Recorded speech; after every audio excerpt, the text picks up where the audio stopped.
HR people, in my opinion, are strategic partners. One of the things I learned early on is if people don't take your advice, you might want to document what it is you said, but then you can't force them to.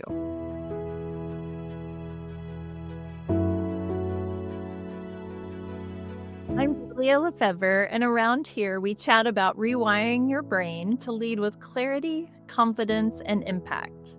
Tired of all the leadership advice that you've heard a million times? Well, you're in the right place. Let's get started. So here's our question for today. What if human resources wasn't just about policies and compliance, but about restoring trust and belonging across every layer of an organization? So today's guest, Jennifer Golynsky, is a strategic human resource director and business partner who brings decades of experience across both private and public sectors. Jennifer's approach goes beyond process. It's about creating workplaces where people feel safe, valued, and emotionally intelligent enough to grow together. And that's exactly the kind of transformation we champion here at Brave Restoration. So this is why I'm so excited to have this conversation with you, Jennifer. Welcome to Wired to Lead. Thank you, Julie. I'm excited to be here. Okay, well, you are an HR professional, and to be honest, there are so many mixed ideas about what HR is, what it isn't, what you do, what you don't do. And so I'm just curious, what is one belief about HR that you wish every executive could unlearn? That's a great question.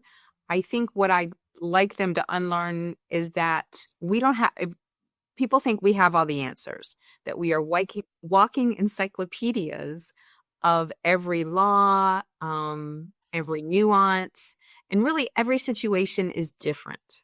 Yeah. I mean, I don't know how you keep up, partly because laws continue to be made, right? And so it's almost like there is no way you're the all-in-one resource for everything. And so how does that, when people believe that, how does that impact working in the HR world? Well, one of my answers has to be, I don't know, but I know where to find the answer. So there are a lot of great resources out there. There are a lot of great peers. I'm a member of both the Charlotte chapter of SHRM and the national chapter. And we call on each other and we ask questions. I have peers across the country and we have group chats and we ask each other their thoughts or if they've experienced something in particular. You also need internal and external partners. We partner very closely with our IT department, our analytics department, our finance department, our legal department. We need everybody so that we make sure that we aren't missing something. We're not going to know everything. We're not going to be up on everything. We get emails every day for 6 different webinars. And if you wanted to do that, you would be on webinars all day, every day, and then not have time to do your work. Right. And so, man, that's a big task. Not only are you helping to manage people and working through different problems and staying on top of all of those things, but now you're trying to be a connector of people, and that can get really messy. You know what? It can get messy. However, there's a couple of things to keep in mind. First and foremost, HR people, in my opinion, are strategic partners, but they're also here to give support and guidance. So sort of a strategic advisor. And one of the things I learned early on, not to take personally, is if people don't take your advice, you might want to document what it is you said, but then you can't force them to. And sometimes the more you try to convince people of your viewpoint, the more they see you as defensive when really you're just trying to help. And so you need to be mindful, that's part of the emotional intelligence of that self-regulation and being mindful of how you're being perceived by others. Yeah. Yeah, I'm so glad you brought that up because, of course, that's a huge area that we work with at Brave just to help establish and build capacity in that space. And so that just leads me to wonder, as your career has spanned several decades and you've been through a lot of the evolution of this kind of the idea of emotional intelligence and soft skills and power skills, whatever you want to call them. And I'm just curious, what have you seen and how have you helped to grow in that in your own life? Well, I was fortunate enough to meet Dr. Izzy Justice, who created EQ Mentor. And I Mm, worked with him when his business was getting off the ground, which he subsequently sold. So I became what they call a certified mentor in emotional intelligence and did online asynchronous coaching and mentoring. And that really got me interested. And one of the things that I noticed was that when you're aware of something, like for me, self-regulation is a big challenge. I want to keep talking and I want to keep going and I want to try to convince people of things, especially if either I know it's right or I think it's in the best interest of what we're doing. And once you become aware of that, you become hyper focused on it and then you are harder on yourself. Oh, I shouldn't have said that. Or you debate, right? Should I have really said that? Or should I go ahead and say it now? Or can I get a do-over on that conversation? And one of the things my executive coach has shared with me is you really have to look at the feedback you're getting and decide what feedback is important to you and what you're going to do with it.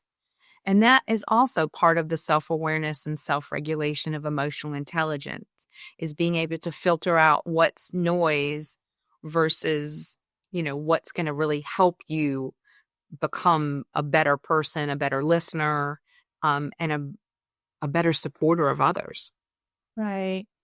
We talk about that very thing in the idea of building your capacity to stay defined because awareness, it's such a gift, but it, like you said, it can become paralyzing or shaming if we're hard on ourselves and we want to do better and we think, oh, I didn't do better, and then but now I'm questioning and we start sinking into the overthinking cycle. And, and so part of being able to grow in EQ is being able to grow your capacity to kind of separate yourself from the judgment piece of this and being able to be okay with making a mistake. Well, so that leads us into having a safe place to fail. Yeah. When I was in graduate school, we used to have this board in our student lounge where people got to nominate people for the loser move of the week. And then, I love it. yeah. And then we would all go out for, a drink on Friday afternoons and celebrate the biggest loser move. And Hmm. we have a great culture that, you have to nurture the culture. You have to help people with psychological safety and find out what would help them feel safer. And I think it starts with assuming positive intent. If somebody comes to you, you want to give them the benefit of the doubt that they're coming to you with something constructive and that it's meaningful to them. And we never know what it takes for somebody else to actually have that conversation or show up in that meeting. And so showing people a little grace, assuming positive intent is very, very helpful. The other thing is there's so many people now, so many professionals that help with burnout, resilience, self-doubt. Brene Brown with her Mhm. Dare to Lead has been amazing. And there are books and workbooks and so many professional coaches out there that no matter what it is that you want or you think you need help with, you can find somebody to help you with that. Absolutely. I yeah, I love the celebrating the greatest loser partly because it creates that place to work on these things. And I do agree that there's so many resources out there that we can pursue individually.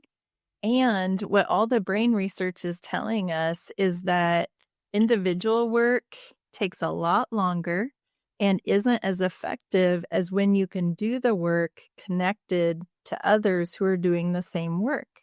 And that's why your example of celebrating the biggest loser feels, I mean, it almost, it makes us all giggle and we're thinking, oh, that's funny. And it's not a big deal. And yet it's a huge deal because everyone is showing up for one another in a posture of assuming the best about the person that they're celebrating who fell flat on their face. Mm-hmm. And it's that experience with other people that helps to rewrite the story in our brain that used to tell us people will reject you if you make a mistake. Mm-hmm.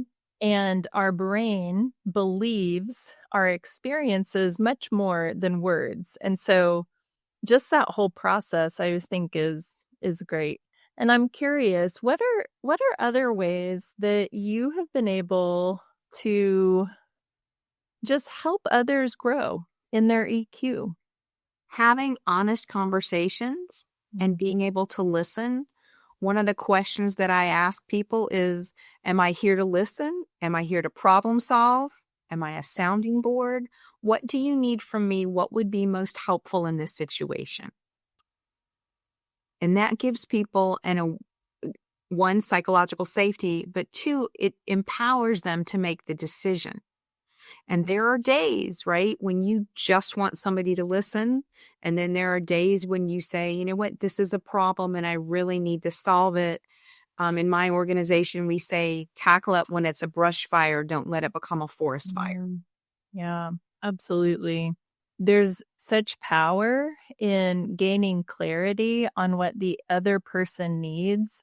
And I would even advocate, and we do, advocating for understand what you need before you go to someone. Because how many times do we not even really know? We just bust into an office and we vent thinking, I just need to vent. But then the person's response to us doesn't meet what we really needed, which was, I need you to help me. Or I don't need you to help. I just need to vent. But we think we're just going, we want them to help us. And then they actually offer us some advice and it just makes us angry. That is true. And that's part of managing expectations. We talk about setting clear agreements. So you would come to me, I would say, what would you like to get out of our time together today? Oh, that's so helpful. Sometimes, so I was just working with a client a couple of days ago, and there was a situation where something like this happened, that they were needing something. They needed comfort, actually. But they came in angry. And when someone comes into your office and they're angry, our brains are wired to kind of be ready to fight back, right? Right.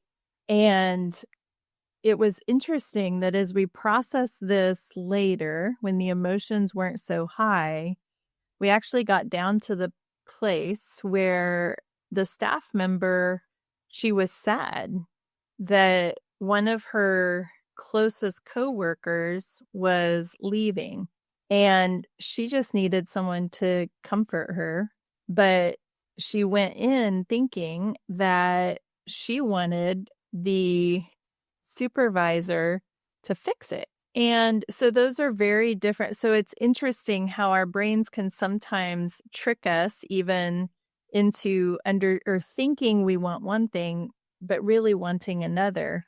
And this is why the supervisor is working on their capacity to, and you said it earlier, to stay regulated, so that when a dysregulated person comes in, they are able to explore the real issue instead of just trying to fix it or react back.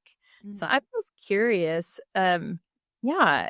Have you ever found yourself in that situation where I've had someone come to me and I've had to really work to stay regulated?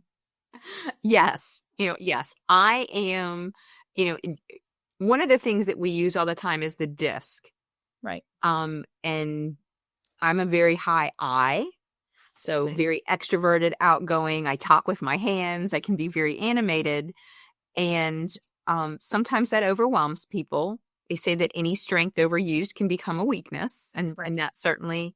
So when somebody comes to me and they're excited, sometimes I get excited. And then you have this energy back and forth.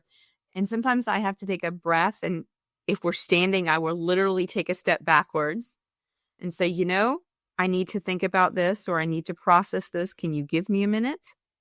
Because it's not always easy, especially if it's an emotional issue. And showing the other person that you're human and that you're not perfect, I think goes a long way.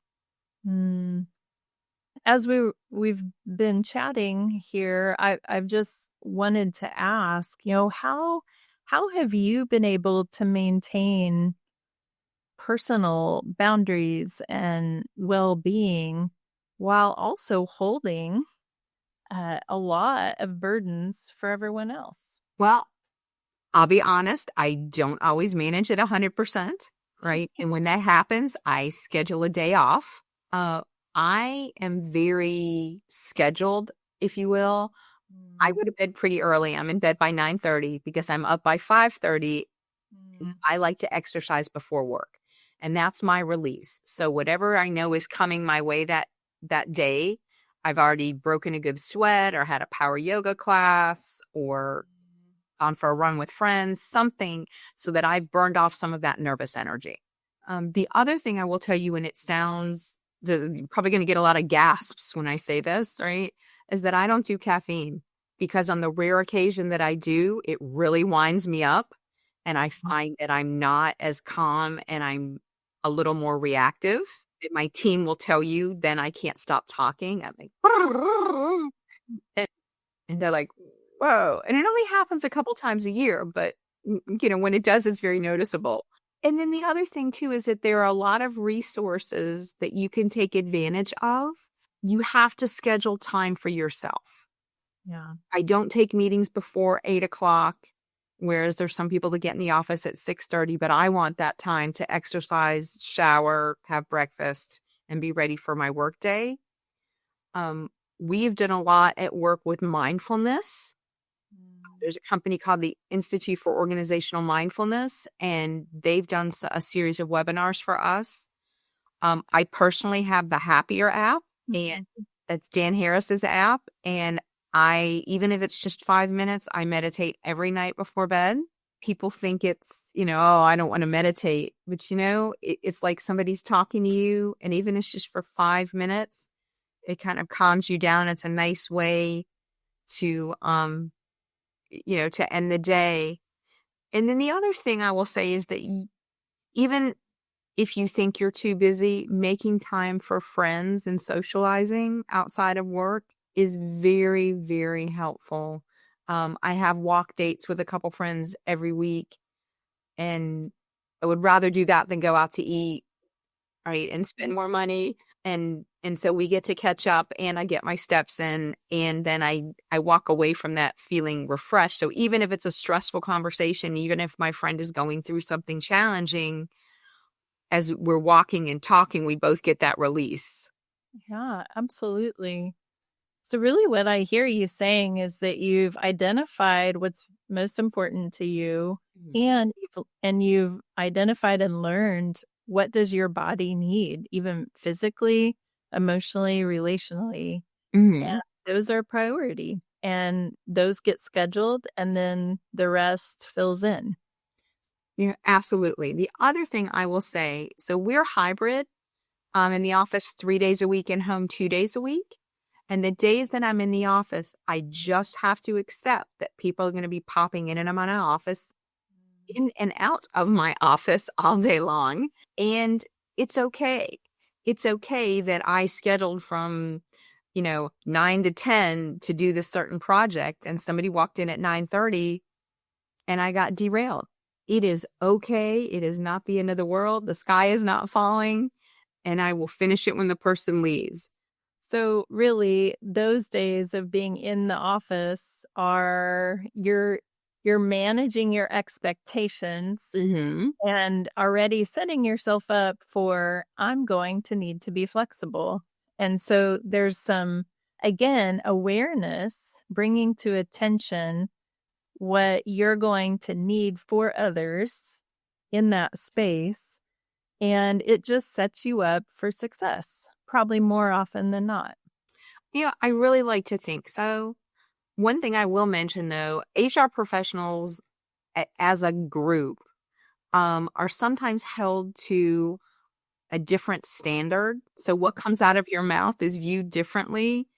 And a very smart coworker once said to me, when you crack a joke or you think you're funny or you're doing this, he said, people are still seeing you as Jen, the HR lady, not Jen, my coworker or my friend. Yeah. Sometimes it doesn't land because that's not what they're expecting from the HR person. Yeah. I think you are so right. And more often than not, people are looking at HR professionals as compliance. You're just showing up as a person. And sometimes that creates a disconnect that really challenges even your ability to connect relationally with people.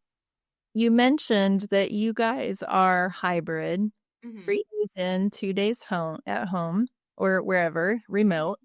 And one of the big topics out there, in fact, I have several clients who are also trying to navigate this shift and have been since COVID. And the real challenge is still which is better and how do you create a connected culture in a remote or hybrid environment? So what have you learned about that process? What has worked and what hasn't worked the way that you thought it might?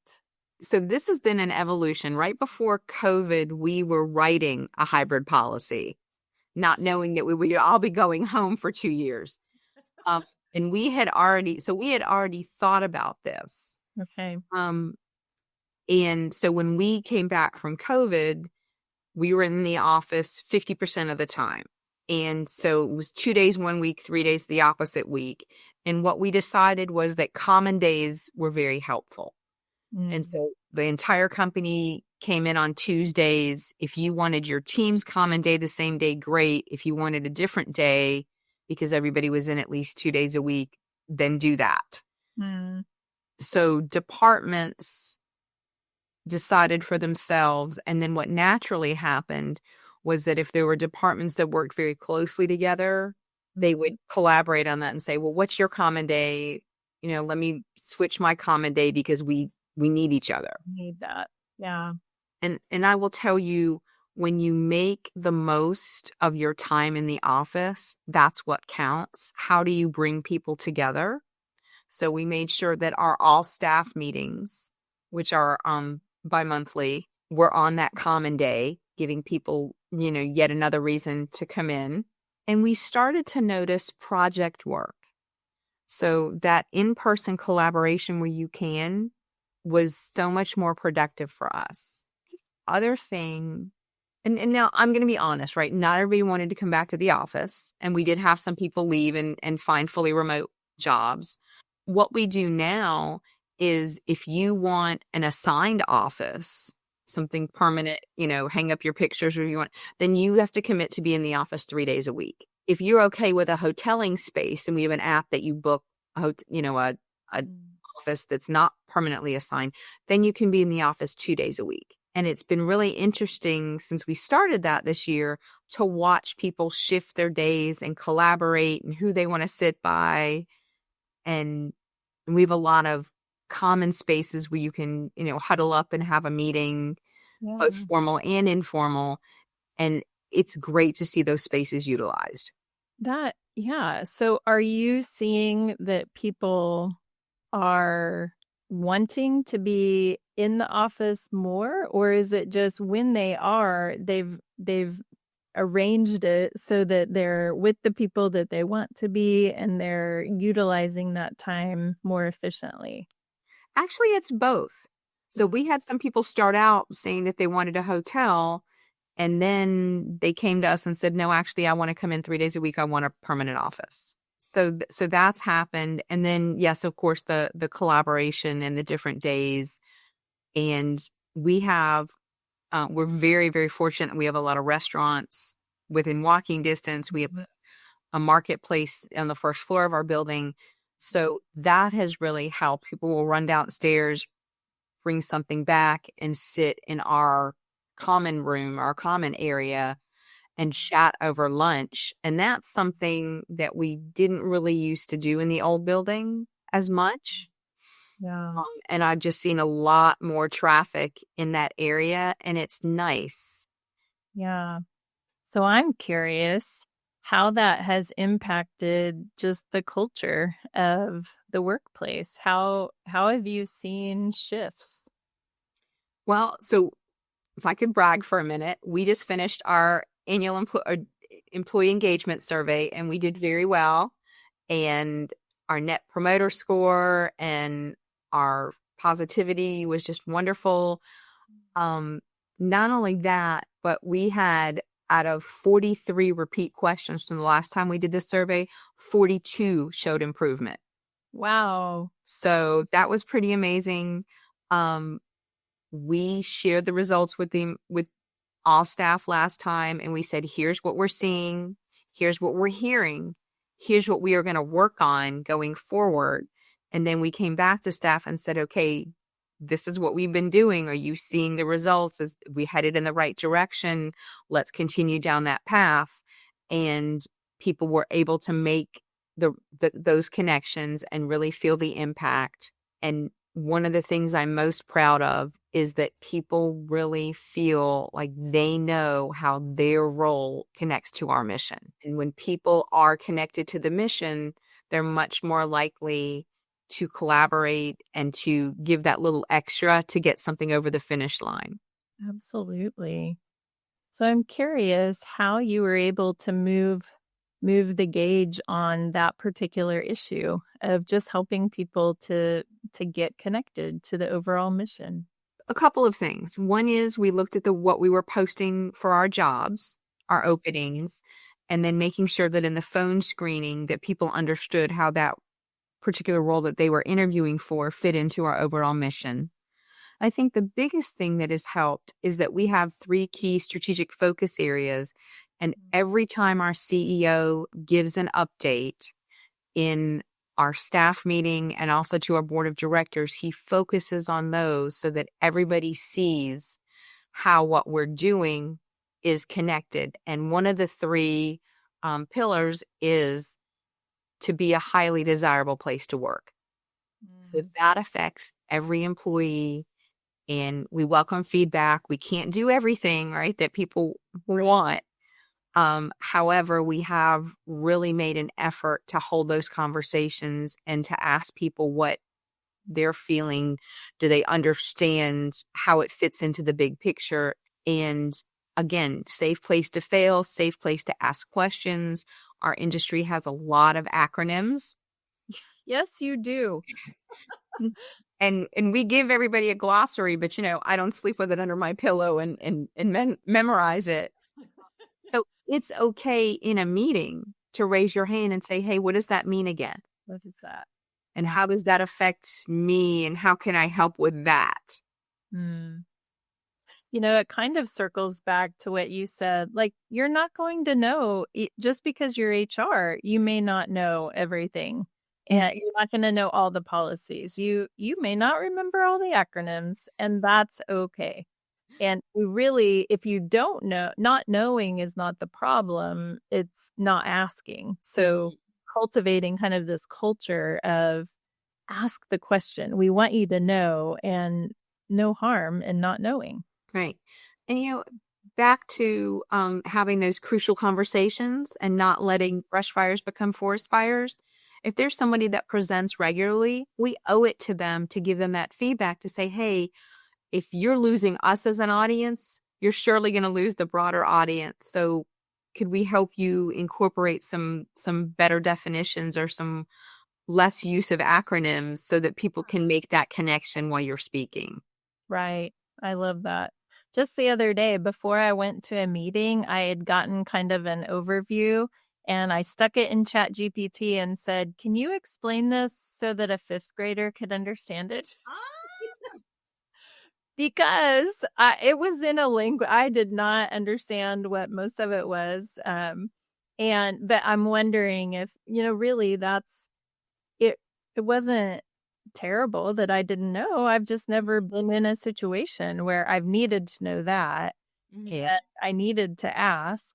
And so in some ways I see you being able to offer that to people. Well, the other thing is to surround yourself with great people. And I have a fabulous team and fabulous peers, and everybody is naturally curious, and that really helps. So that's kind of a buzzword that's out there right now.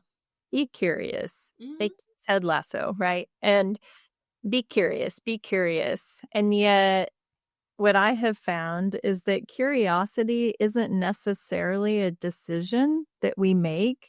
It actually comes from the deeper work of cultivating a capacity to be around people who might be different than you or have different ideas. And the reason I say that is because in the heat of a moment, if you're in a defensive posture, your subconscious brain is going to be reacting with a fight or flight response because it doesn't feel safe. Mm-hmm. And yet, when you do the deeper work of putting yourself in situations that are safe and almost practicing having different opinions, being curious, it can really change the script from the inside out. Mm-hmm. So really the follow-up to that is, how have you been able to cultivate those safe spaces for differing opinions so that people do have a safe experience of kind of contradictory perspectives? Well, it's a work in progress, right? No one conversation is perfect. Working with one of my peers, we've created a leader coach program that we're putting all of our management team through. And so it's about having those coaching conversations. Being a coach, leader has a definition that a lot of people think, well, I have to lead, I have to always be in charge. Coaching to me is more supportive and more collaborative. And one of the things we talk about is to let the team member own the agenda. So if I have a one-on-one with somebody, after I have an introductory, so how are you? How was your weekend? How's the family, right?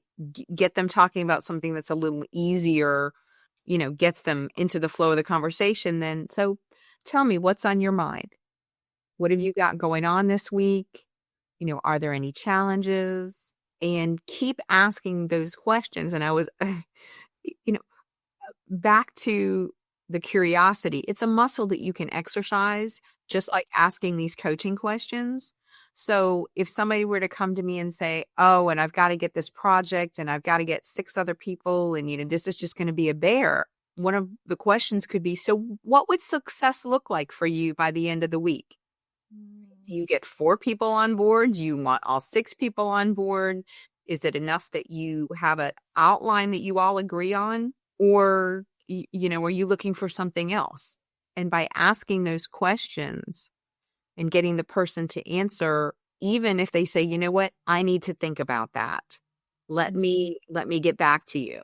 And that's always fine too. Yeah. The thing that I love about coaching relationships are that the coach is always in the position of like side by side position. Mm-hmm. As soon as we start getting in front and pulling people, it just doesn't work. They're going to fall down. But if we're side by side and we're kind of helping the coachee to understand what they want, to help them to clarify. And there's something really powerful. And again, the neuroscience is telling us how much are, and so I'm going to hold up my brain model because I always do this. For those of you who are just listening, just imagine my cross section. Yeah. And our brains work from the bottom up. And so our brains are asking, am I safe first? And that's kind of the brain stem, like physically safe.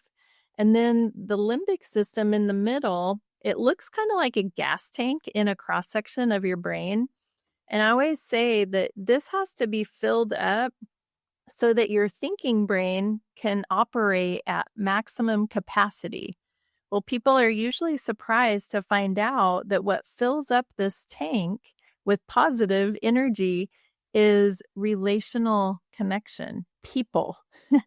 And this can even happen digitally when, like you and I right now, we are not in the same room, and yet we're still able to have a relational experience um, where we see each other and we're hearing each other. And this has the capacity to fill up this middle part of your brain, which is not asking, is this life or death? But it is asking, do I belong? Am I accepted? You mentioned Brene Brown earlier, and this is what she's talking about, that it is a core need.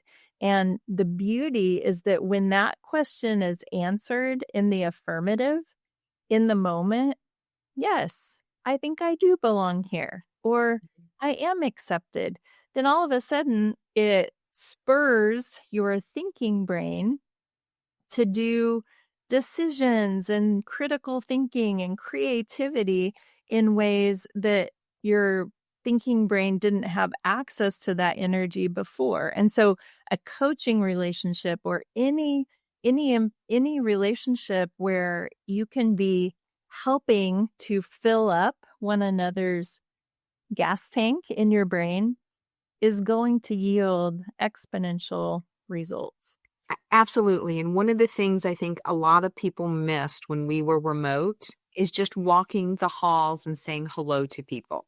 And just that visibility, our executives do a very good job of that, of walking around the floor. And, even if it just takes 5 minutes a day, walking around the floor, see and be seen and say hello to people.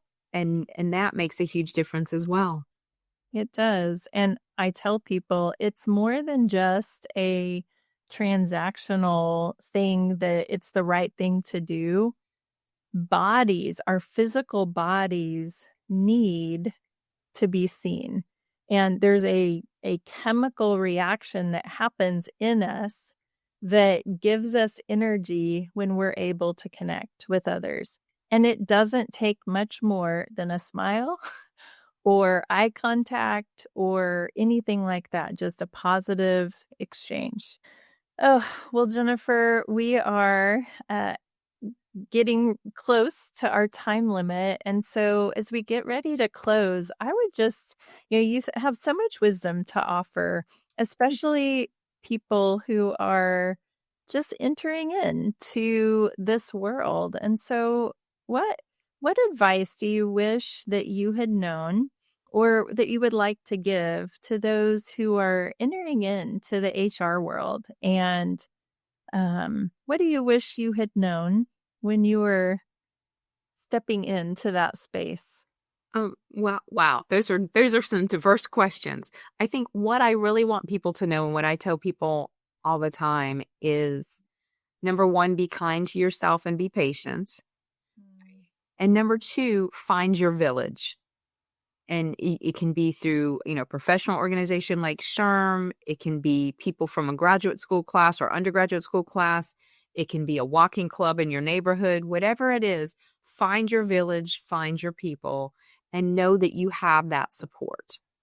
Something that I wish that I would have known, and I talked a little bit about this earlier, right, is to not take it personally when somebody doesn't take your advice. Even though you think you know the situation or you know better, sometimes people have something else in mind.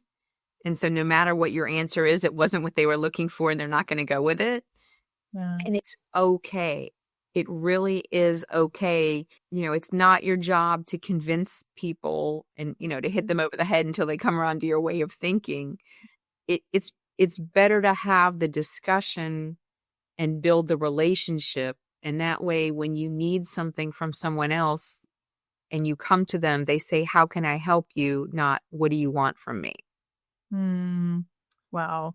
That could be a whole nother conversation, I think, because how many times, again, do we need affirmation from someone but we don't realize it? And so in a situation where we offer something needing affirmation and we don't get it, they don't take our idea, it triggers our own insecurities and especially early in a career, right? When we're trying to prove our value.